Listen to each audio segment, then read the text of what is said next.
Okay, so let's write the VHDL code for this top label module. So this top label module is our UART module. And this module will have one transmitter section and one receiver section. So we have developed a UART transmitter and one UART receiver. And now if you place these two different modules into one single top module, then this will be your generic UART module, right? So that is going to be very simple for you, because you will have one transmitter module and their ports and also one receiver module and their ports into one single chip. So that one chip can work as a receiver module and as a transmitter module. So that will be your generic UART chip, and that is very simple. But in this project, we are doing it little differently. So what we will do, we will receive some data at the receiving port of this top level module or this UART module. And then once we receive that data, we will echo it back through the transmitter module. Okay. So that is our project. Means we will receive the data from the receiver module and then we will transmit it back through the transmitter module. Okay. So let's see how we will do this. So as usual, I'm going to write this in Notepad++ first. So create a new file, click on this button.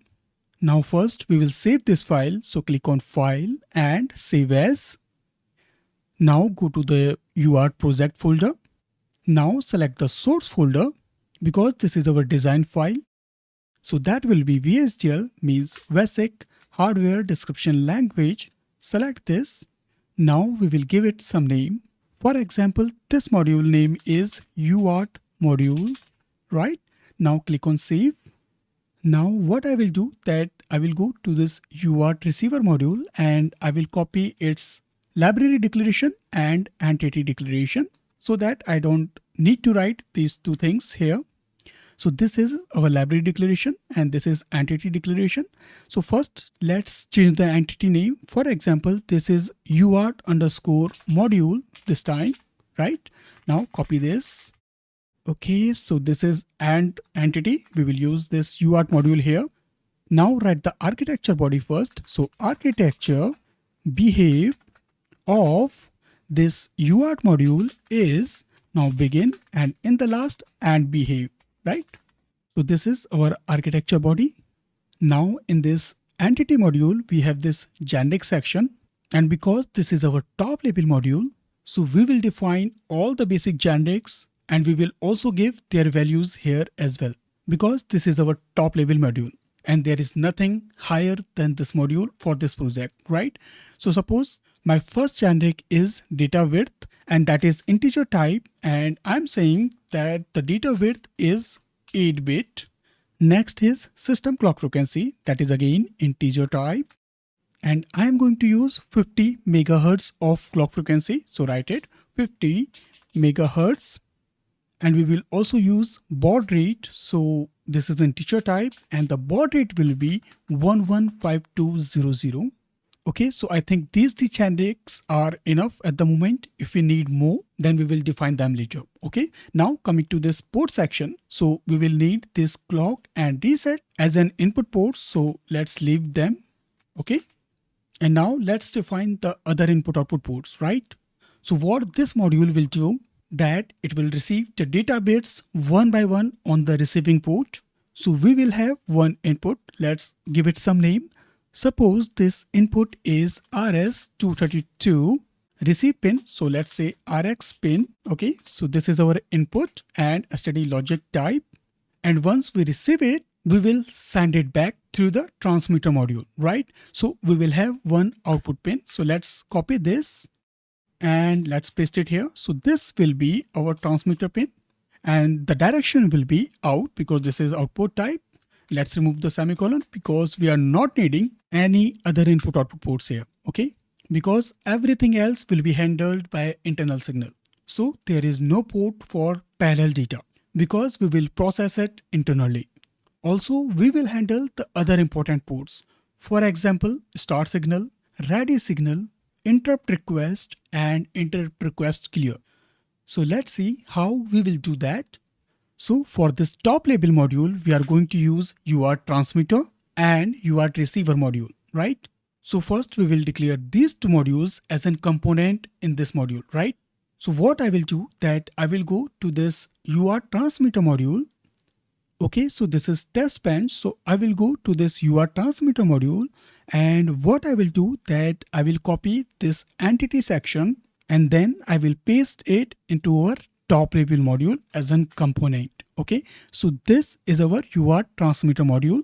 And now we will change this entity keyword with component keyword because now this is a component, right? And we will replace this keyword as well. So this is and component. Same thing we will do for UART receiver module. So we will copy this entity part from here and then we will paste it into the top level module and we will replace this entity keyword with the component keyword. Okay, so this is and component. So now we have these two modules as a component here. So what I will do, that I will copy this part because I'm also going to instantiate these two modules in our program. So I have pasted it in the architecture section. Okay. And now we will do the mapping of these two modules, right? Okay, so first we will do it for transmitter module. Okay, so let's give it some name first. Suppose this is our UART underscore TX module. Okay, and this is a component.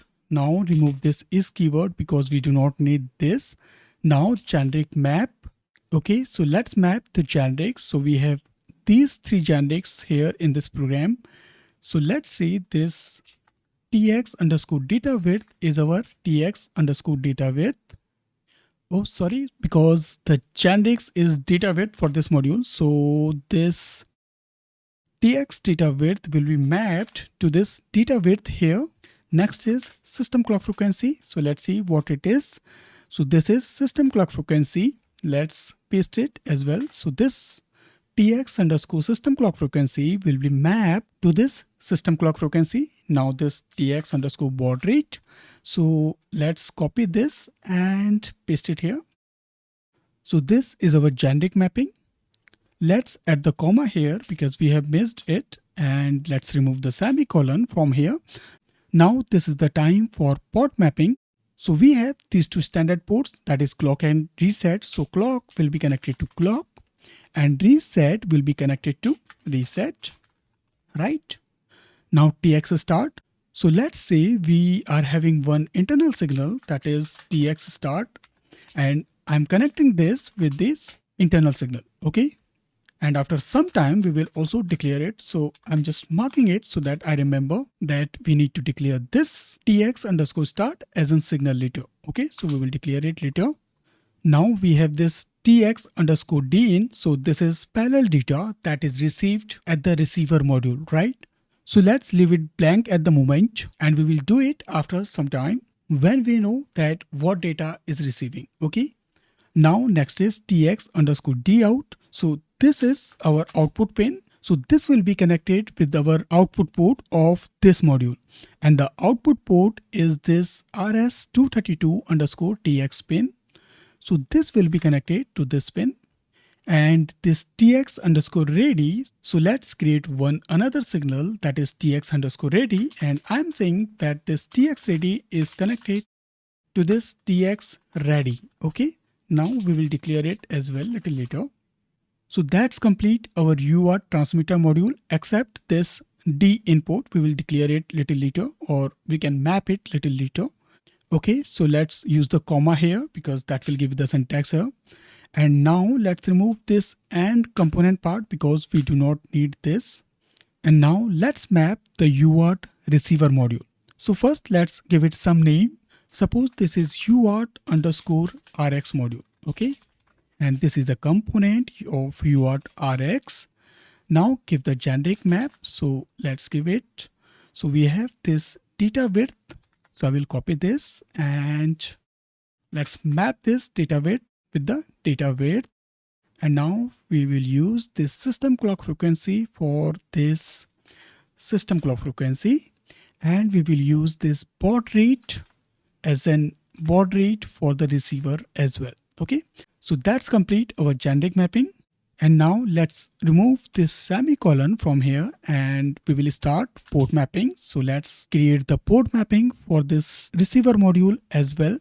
So first I will copy these two statements from here because these are our standard ports, and clock will be mapped to clock and reset will be mapped to reset.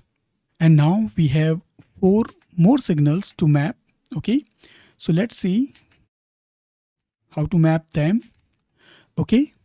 So this D in, that is our receiving port of this module. So what I will do, that I will copy that RS232RX pin because that is our input port. So that will be mapped to this D in. Okay. Now we have this RX IRQ clear. So let's say that we have an internal signal that is RX_IRQ clear. Let's say we have another signal that is RX_IRQ. So let's map that with the same signal name. And we have this D out, and that is a parallel data.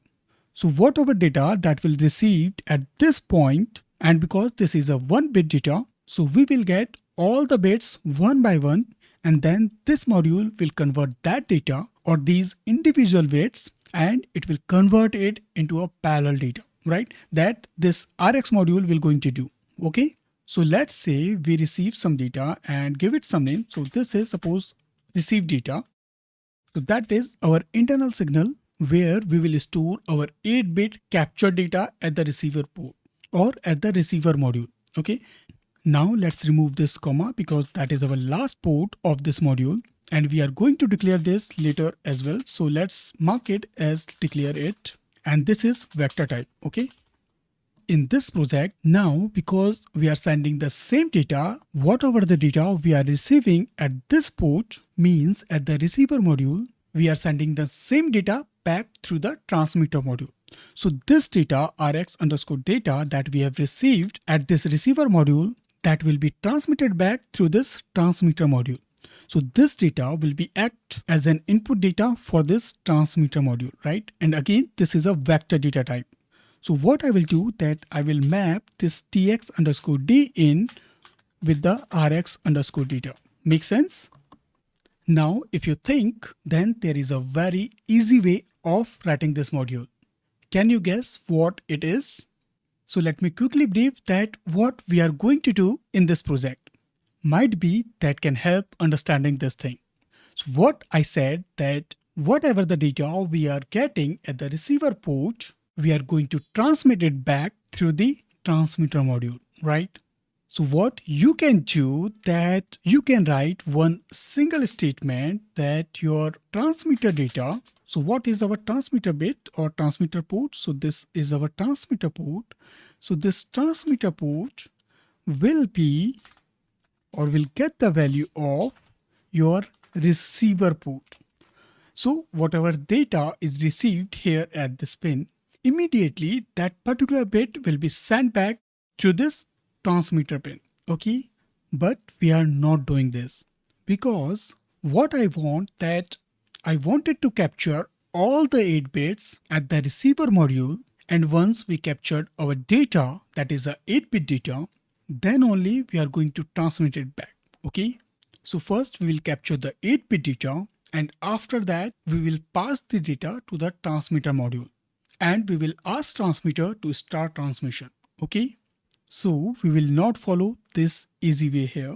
Okay, so we have done the port mapping of our transmitter module and also for the receiver module.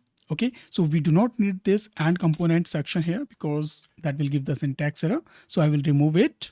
But that does not complete our program because we have not still tell our modules that when this transmission start will operate or how this transmitter start pulse will be given to this transmitter module. Same thing for the receiver module as well, because we have not specified that when this RX clear pulse will be given to this module, right? So we need to write some logic to drive these two things. Okay. Now, if you remember from the transmitter module, then this TX underscore start pin was acting as a trigger. Because when one clock pulse is given at this transmission underscore start pin, then only your transmitter start transmitting of data. Okay. And that is one single clock cycle. And that particular clock cycle, it will capture the input data that is received at this point and then start transmitting that particular data, right? So I need to take care that we will only give this transmitter underscore start pulse when all the 8 bits are captured by the receiver module, right? So for this, we will write a process, and this process will be a registered process which is synchronized with the clock signal, right? So first, let's give some name to this process. Suppose the process name is driving TX underscore start signal. Okay, now this is a process. So this is a registered process. So clock and reset will be inside the sensitivity list.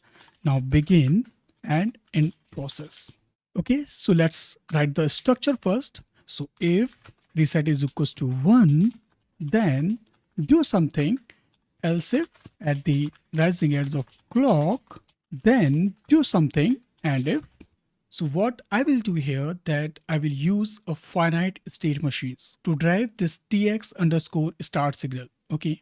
So what I need only 2 states. That is ideal, means there is no trigger to start the transmission, and the another state will be start transmission. Okay.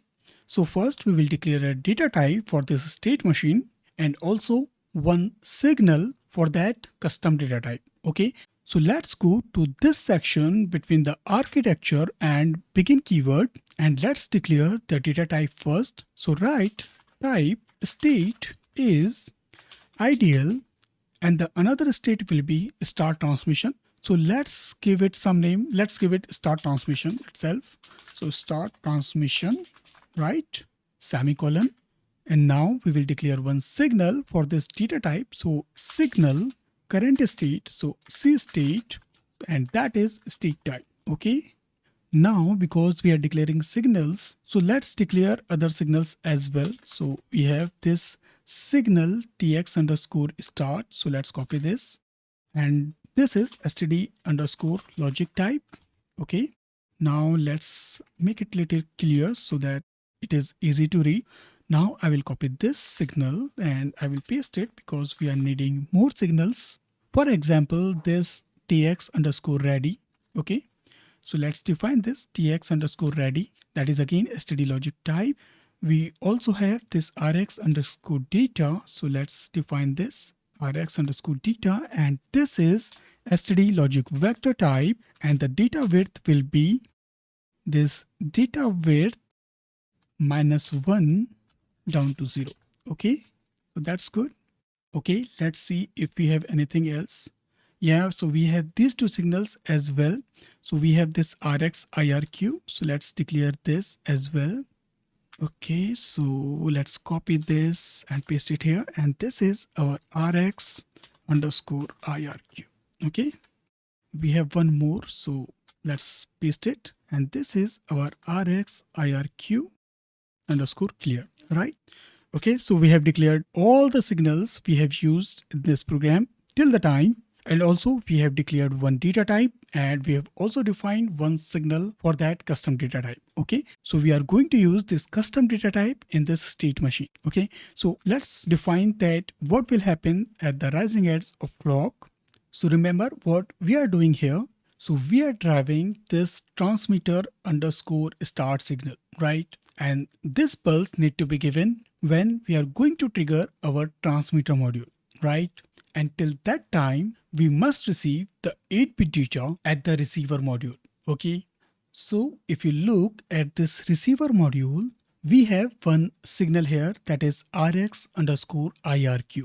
And this signal triggered high when all the data is received at the receiver module. So we can use this pin to trigger our transmitter pulse. Okay. But before this, we will write the structure for the state machine. So let's write it. So we have this case that is current state is now when this is ideal, then it will do something. And now when this is in the start transmission state, then it will do something. And we will have one another case that is when others. Although this state machine is very simple and it will also going to use only one flip-flop. So the value can be either 0 or 1. So this is a very rare chance that we will come at this when others statement. But still this is mandate to declare this when others statement so that for any other condition or any other state, this section of code can trigger. Okay. And you have to declare it despite how complex your system is.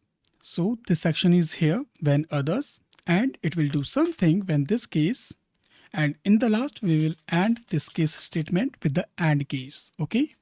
Now what will happen when this current state is in ideal condition? Means we are not triggering any pulse to the transmitter module, right? So as I said that we will monitor this RX underscore IRQ signal because this will trigger high when all the 8 bits are captured at the receiver module, right? So what I will do that I will monitor this signal. So I will use this if condition. So if this RX underscore IRQ gets 1, then our transmission should start. Means our transmission underscore start should drive it. Okay, so this will be 1. Also, we wanted to move to the next state, right? And our next state will be start transmission. So our current state will move to the start transmission, right? Now, and if, so now we are at this start transmission state, right? So first what I will do that I will reset this transmission underscore start signal. So this will ensure that we will get this pulse for only 1 clock cycle, right?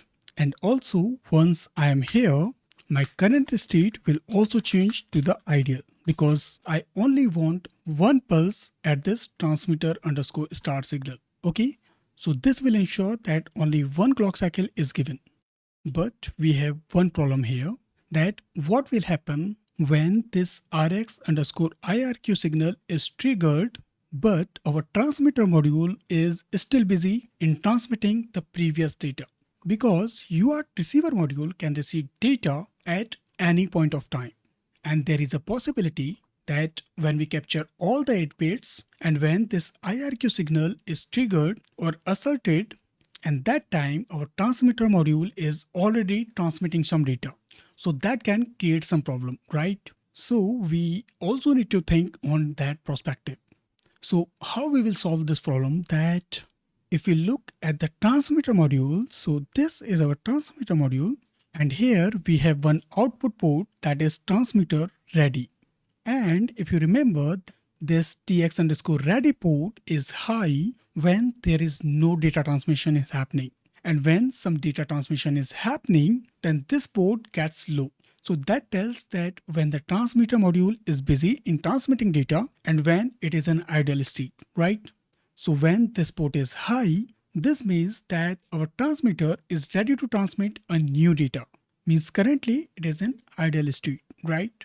So I can use this TX ready port here in this condition to tell this process block that when you should drive this TX underscore start pulse. Okay, so when our transmitter is ready, then only we can give a pulse, right? So I will add a condition that RX underscore IRQ is 1 and TX underscore ready is also 1, then only it can give a transmitter pulse. Okay, so I think this is good and that can work, that what we are expecting from this.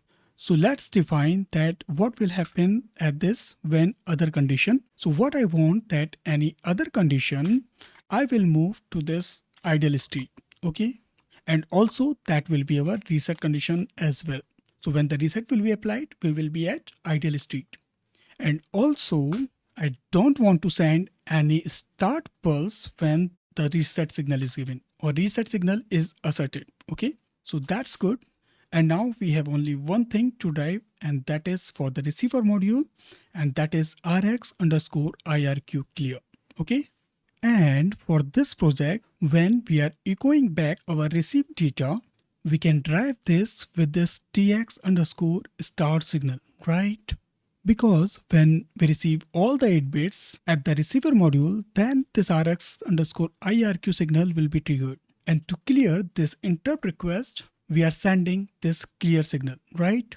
And if we think logically, then we have this transmitter underscore start signal, and we have driven this in such a way that it will only trigger when all the 8 data bits are captured, right? So what I can do that I can move this transmitter underscore start pulse to this RX underscore IRQ clear.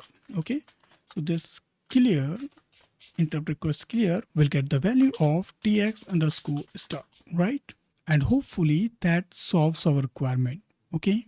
So I think we have declared all the signals that we have used internally in this module, and we have derived all the important signals as well, right? So I hope that should work fine. So this is the time when we will compile this program in the model sim simulator, and let's see if this program has any syntax error or not. Okay, so let's save this file. Now open the model sim simulator. So model sim. Now let's maximize this window and now add our UART module in this project. So right click, click on add to project and then existing file. Now click on browse. Now go to this UART project folder and click on this source folder. So we can see this UART underscore module file here. So let's select this and click on open. Now click on OK. So this file is listed here. Now right click and then click on compile and compile selected. Okay, so the compilation of UART module.vsd is successful, means there is no syntax error, and that's good. So now this is the time to write a test bench for this module, right?